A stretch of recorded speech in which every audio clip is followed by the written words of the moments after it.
NEET छात्रा rape मौत मामले में शंभू गर्ल्स हॉस्टल के मालिक मनीष रंजन को गुरुवार को पटना सिविल कोर्ट ने जमानत मिल गई। कोर्ट ने डिफॉल्ट बेल दी। इसका मतलब यह है कि सीबीआई ने समय पर चार्जशीट दाखिल नहीं की। इसी वजह से आज मनीष रंजन को बेल दे दी गई। 90 दिन बाद मनीष को इस केस में जमानत मिल गई है।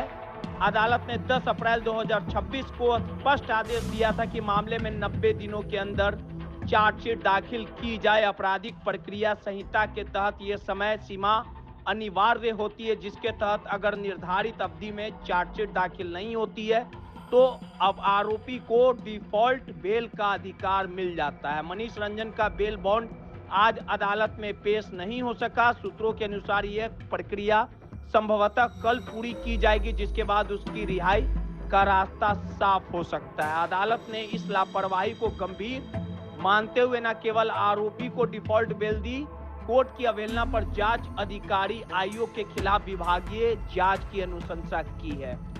दरअसल पूरा जो मामला है, आपको बता दें कि शंभू गर्ल्स हॉस्टल में पिछले कुछ महीनों पूर्व नीट की छात्रा के प्रकरण मामले को लेकर जमकर पटना पुलिस की किरकिरी हुई थी और इस पूरे मामले को सीबीआई के हवाले किया गया था और इस पूरे प्रकरण पर मनीष रंजन की गिरफ्तारी पटना पुलिस ने की थी और आखिरकार ये मामला लगातार कोर्ट में चल रहा था और आज मनीष की जमानत का आदेश सबूतों पर आधारित नहीं है।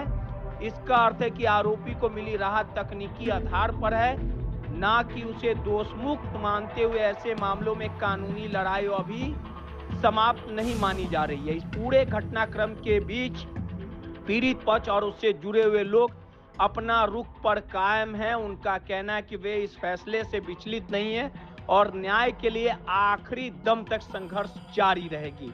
चूक से पूरा केस प्रभावित हो सकता है। अदालत परिसर में सीबीआई के अधिकारियों के चेहरे पर संतोष नजर आया।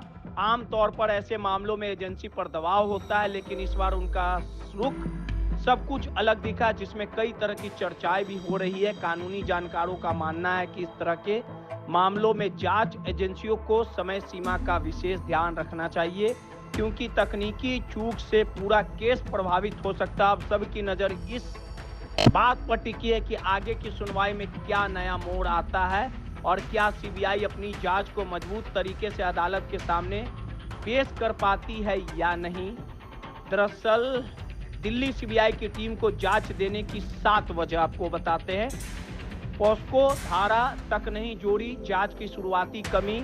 जब सीबीआई ने चित्रगुप्त नगर थाने की एफआईआर टेक ओवर की, तभी सबसे बड़ी चूक यही रही कि पॉस्को की धारा नहीं जोड़ी गई, जबकि मामला नाबालिग से जुड़ा था और शुरुआत से ही रेप की आशंका जाहिर की जा रही थी। कोर्ट ने इस रुख पर सख्त नाराजगी जताई। बाद में राज्य सरकार को अलग से नोटिफिकेशन जारी करना पड़ा। यहीं से पता चलता है कि पटना सीबीआई टीम भी एसआईटी की तरह गंभीरता समझने में चूक गई। दूसरे मुख्य आरोपी मनीष रंजन से पूछताछ तक नहीं हुई। आपको भी पता है कि मनीष रंजन की जब गिरफ्तारी हुई तो उसे रिमांड पे नहीं लिया गया। मामले में गिरफ्तार बिल्डिंग मालिक मनीष रंजन को परिजन लगातार मुख्य आरोपी बता रहे, वो जेल में था, आसानी से उपलब्ध था। इसके बावजूद सीबीआई ने उससे पूछताछ जरूरी नहीं समझी। कोर्ट में जब पूछा गया तो जवाब मिला, हमें जरूरत नहीं है। इस जवाब पर खुद कोर्ट ने नाराजगी जताई, यहाँ तक कि कहा कि जिससे यह घटना हुई है उससे आपको पूछताछ तक की जरूरत महसूस नहीं हो रही है। सीबीआई का यह जवाब खुद जांच की दिशा पर सवाल खड़ा करने वाला है। लोकेशन और कॉल डिटेल्स की जांच नहीं। घटना के दिन मनीष कहां था, ये केस का सबसे अहम सवाल था, लेकिन सीबीआई ने ना तो टावर लोकेशन जांच की, ना कॉल डिटेल्स निकाली। कोर्ट में खुद एजेंसी ने कहा कि 8 मोबाइल जब्त किए गए, लेकिन डिजिटल ट्रैकिंग नहीं हुई। आज के दौर में जब हर जांच का आधार डिजिटल साक्ष्य है, तब ये लापरवाही दिखाती कि जांच कितना कमजोर हो रहा है। दरअसल एसआईटी की थ्योरी के इर्द गिर्द घूमती रही जांच। पटना सीबीआई की जांच पूरी तरह एसआईटी की थ्योरी के आसपास घूमती दिखाई देने लगी। उसने स्वतंत्रता जांच एजेंसियों की तरह नए एंगल नहीं तलाशे, बल्कि उसी दिशा में आगे बढ़ती रही जिसमें पहले से पटना पुलिस और एसआईटी खामियां छोड़ चुकी थी। इससे धारणा बनी कि सीबीआई ने जांच को रीसेट करने की बजाय वही पुरानी लाइन पकड़ ली, जिससे केस उलझ गया। परिवार वालों ने खुद सीबीआई पर भी दबाव बनाने का आरोप लगाया। छात्रा के पिता ने सीबीआई भी पटना पुलिस की तरह हमसे ही कह रही है कि तुम्हारी बेटी ने सुसाइड किया। पांचवा पॉइंट जो दरअसल महत्वपूर्ण बातें, कोर्ट के सवालों का ठोस जवाब नहीं दे पाई सीबीआई। पॉस्को कोर्ट में सुनवाई के दौरान जब सीबीआई से सीधे सवाल पूछे गए कि आरोपियों की भूमिका क्या है, क्या किसी लोकेशन से मैच की है, अभी तक की जांच रिपोर्ट के स्टेटस क्या है, तो पटना सीबीआई के पास स्पष्ट जवाब नहीं था। कोर्ट को बार बार अधूरी जानकारी मिल रही थी। यही वजह से कोर्ट ने खुद जांच पर सवाल उठाए। छठी जांच की स्पीड में कमी, कपड़ों पर स्पर्म किसका। सीबीआई से उम्मीद होती है कि वह मामले में तेजी से आगे बढ़ाएगी, लेकिन यहां भी पैटर्न, सीबीआई से उम्मीद होती है कि वह मामले में तेजी से जांच आगे बढ़ाएगी, लेकिन यहां भी पैटर्न दिखा जो एसआईटी में था। 12 फरवरी को जांच टेक ओवर करने के बाद भी कोई अतिरिक्त जानकारी सामने नहीं आई। यहां तक कि सीबीआई यह भी नहीं पता लगा पाई कि लड़की के कपड़ों पर स्पर्म किसका था। ना कोई अलग गिरफ्तारी, ना किसी से अलग पूछताछ।